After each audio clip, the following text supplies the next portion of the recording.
अस्सलाम वालेकुम viewers, hope you are doing great. आज का टॉपिक एमएसके से रिलेटेड क्वाइट इंपॉर्टेंट टॉपिक है। इसमें हम देखेंगे कि इम्पिंजमेंट सिंड्रोम क्या होता है, कौन कौन से स्ट्रक्चर्स इन्वॉल्व होते हैं और इम्पिंजमेंट सिंड्रोम डेवलप किस तरह से हो जाता है। और अगर एक पेशेंट है उसको इम्पिंजमेंट सिंड्रोम है तो हम किस तरह से डायग्नोस करेंगे कि आइदर इसको इम्पिंजमेंट सिंड्रोम है या शोल्डर की कोई और पैथोलॉजी है।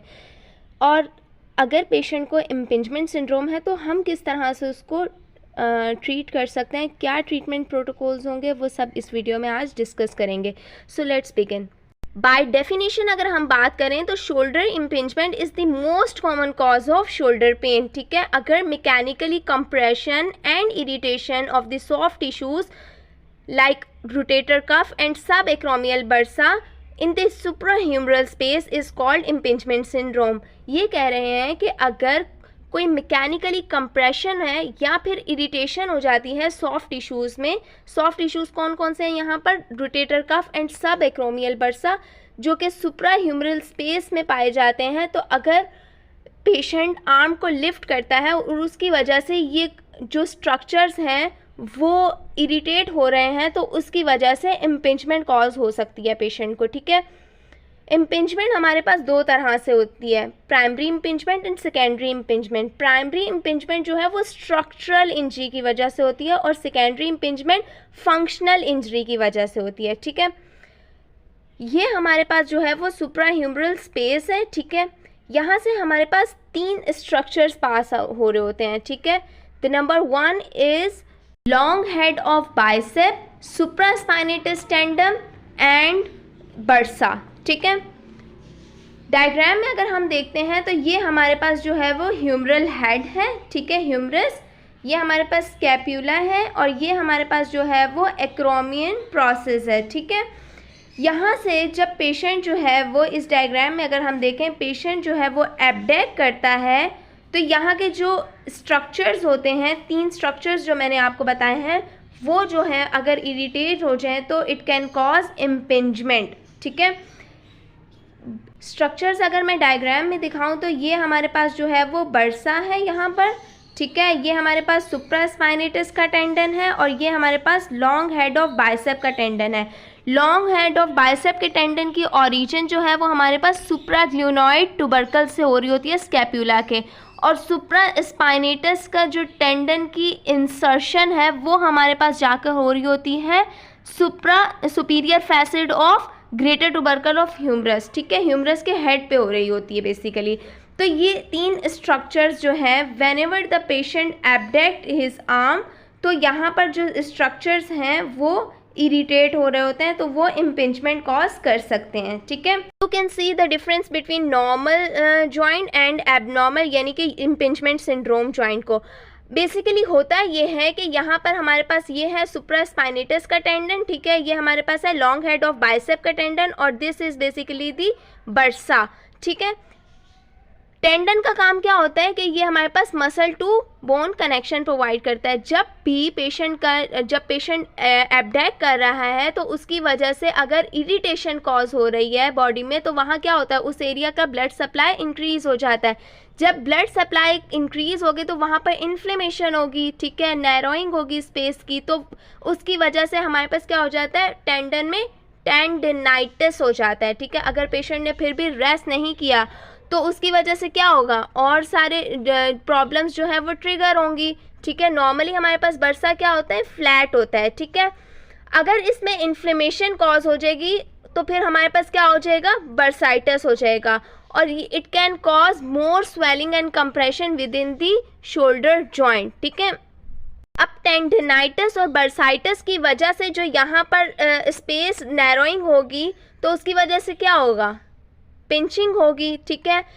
पेशेंट जो है वो जब भी एब्डेक करेगा उसे इरिटेशन कॉज होगी तो वो हमारे पास जो है वो इम्पिंजमेंट सिंड्रोम का कहला रहा होता है बेसिकली। ठीक है, कौन कौन से रिस्क फैक्टर्स हो सकते हैं, overhead activities of the shoulder. ठीक है, मोस्टली जो है वो ये वाले पेशेंट आ रहे होते हैं। जो एक पेशेंट है, केस बना के बता रही हूँ आप लोगों को, एक पेशेंट है 35 ईयर ओल्ड। ठीक है, वो ओपीडी में आया है, उसको जो है वो ओवरहेड एक्टिविटी करने में जो है वो इशू हो रहा है। ठीक है, जैसे ये पेंटर है, पेंटिंग कर रहे हैं, ओवरहेड एक्टिविटी हो रही है ना, इसी तरह से स्विमर है, फुल जो है उसने आर्म को एंड रेंज तक लेकर गया हुआ है। तो ये इन पेशेंट्स में या फिर टेनिस प्लेयर वाले पेशेंट्स में, इनमें जो है हमारे पास इम्पिंजमेंट सिंड्रोम ज़्यादातर देखने को मिल रहा होता है। किसी की अगर इंटरनल यानी कि बॉनी एबनॉर्मलिटी है, यानी कि पेशेंट जो है वो 45 प्लस है या 50 प्लस है, उसके एक्रोमियन प्रोसेस पे स्पर बन गए हैं, स्पर फॉर्मेशन हो गई है, तो उसकी वजह से भी जो है पेशेंट को इम्पिंजमेंट हो सकती है। या फिर हम लोगों के एक्रोमियन की 3 शेप्स होती हैं, टाइप 1, टाइप 2 और टाइप 3, ठीक है। अगर किसी पेशेंट को टाइप 2 कर्व्ड और टाइप 3 हुक्ड एक्रोमियन है तो it can lead to impingement syndrome, ठीक है।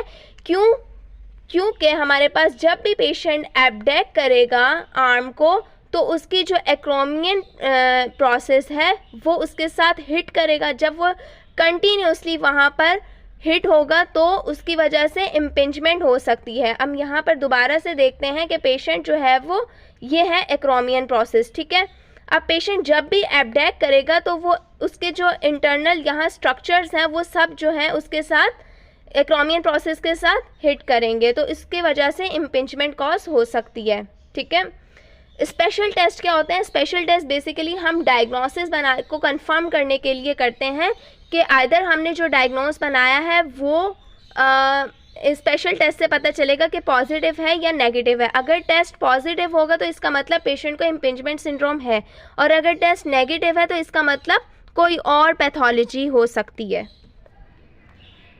इम्पिंजमेंट के लिए मोस्टली हम 2 टेस्ट परफॉर्म कर रहे होते हैं, Neer's test and Hawkins Kennedy test, ठीक है। नेयर्स टेस्ट किस तरह से परफॉर्म करते हैं? ये स्पेशल टेस्ट जो है वो रोटेटर कफ की इम्पिंजमेंट के लिए यूज़ हो रहा होता है मोस्टली, ठीक है। इसमें थेरेपिस्ट की पोजीशन क्या होती है? जो भी शोल्डर उसने टेस्ट करना है उसकी पेशेंट की टेस्टेड साइड पे खड़े होंगे, ठीक है। हैंड की प्लेसमेंट क्या होगी कि एक स्टेबलाइजिंग हैंड होता है हमारे पास एंड एक मोबिलाइजिंग हैंड होता है, ठीक है। स्टेबलाइजिंग हैंड जो है वो शोल्डर पे होगा एंड मोबिलाइजिंग हैंड जो है पेशेंट के रिस्ट पे होगा। अब करना ये है कि the patient arm is passively elevated in scapular plane with arm medially rotated by the examiner, ठीक है।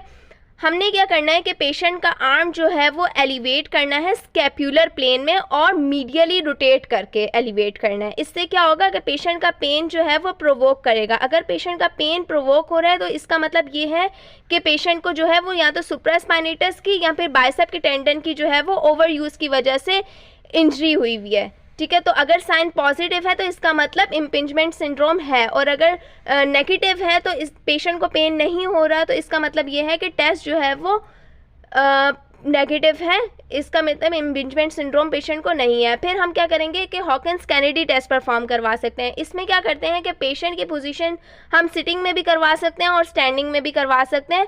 बेहतर ये है कि हम स्टैंडिंग में करवा लें, ठीक है।